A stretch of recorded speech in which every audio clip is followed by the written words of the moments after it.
Syracuse's loss will turn into Temple's gain.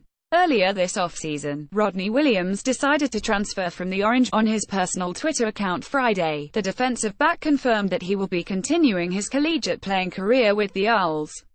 As Williams is headed to the AAC school as a graduate transfer, he'll be eligible to play for the Owls in 2018. This coming will be his final year of eligibility. Williams, a native of Cherry Hill, NJ, started 21 games the past 3 for the Orange. He started the first 5 games at free safety as a redshirt freshman in 2015, then started 10 games at strong safety in 2016 before moving back to free safety and starting 6 games at that position this past. Need an uplifting story as you head into your weekend? Here's one for you. Texas A&M tight end Luke Laufenberg was diagnosed with a rare form of leukemia in December with 95% of his bone marrow affected by the disease.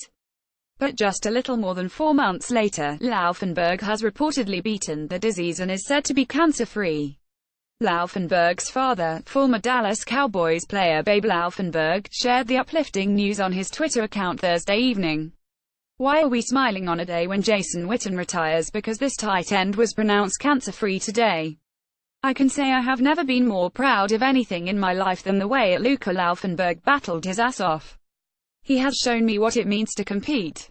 pic.twitter.com/Q67Fiatker, Babe Laufenberg at Babe Laufenberg, May 4, 2018. As noted by Brian Perroni of 247 Sports, continuing his college football career may not work out for Laufenberg as he comes off battling the disease. As any patient will, Laufenberg will have to have some follow-up checkups to ensure the disease isn't coming back, but the major hurdle has apparently been leaped for the walk-on tight end in College Station. Follow at Kevin Onk FB. It seems Mississippi State linebacker Leo Lewis has a little more trouble looming over him in Starkville. According to a report from WTVA in Mississippi, Lewis was arrested and spent a brief time in a county jail on a charge of disorderly conduct. Lewis has already been released from the jail on bond, but the details regarding the disorderly conduct charge have not been detailed at this time. Police are expected to release more information in a statement sometime later today. Lewis is currently linked to the investigation at Ole Miss regarding impermissible benefits from boosters while being recruited. According to previous reports regarding the NCAA investigation, Lewis is said to have received $21,000 in cash from a business in Oxford, Mississippi while being recruited. Lewis started all but 1 game for Mississippi State last. Follow at Kevin Onk FB. It's not been a positive last few days for the Western Kentucky football program. Earlier this week, it was confirmed that potential starting quarterback Stephen Duncan, arrested for driving under the influence in late March, would be suspended for the 2018 opener against Wisconsin.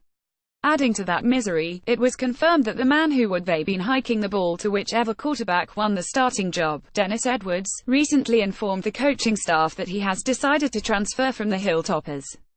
No reason, at least publicly, was given for the abrupt and surprising decision was given. Where that is, I do not know, head coach Mike Sanford told the Bowling Green Daily News when asked about a possible landing spot for the 5th-year senior. Insofar as everything is done above board, we certainly will support him in wherever he chooses to attend. In 2015 and 2016, Edwards started 26 games at right guard for the Hilltoppers.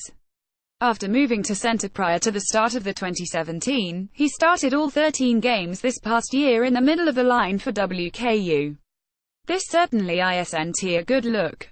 In a tweet posted to his Twitter account, Hawaii head coach Nick Rolovich indicated that, inexplicably, some of his current football players had received recruiting packets from members of the Oregon State coaching staff. Included in the packets were invitations, again for current Rainbow Warriors players, to attend the Beavers' spring game.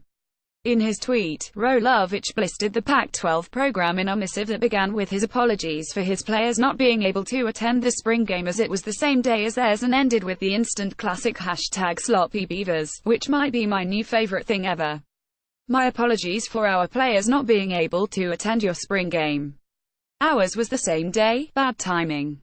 Quick question. In the 203 years of coaching, none of you realized you couldn't actively recruit another school's players sent to campus? Leaky damn sloppy beavers. pic.twitter.com/2DJCMGFBLH. Nick Rolovich at Nick Rolovich, May 4, 2018. The recruiting material sent to current football players by members of another coaching staff is, quite obviously, a clear NCAA violation. In the vein, Rolovich tagged, among others, Oregon State's Compliance Department, the NCAA, the Pac-12's Compliance Department, and, in my second favorite thing ever today, Lava Ball.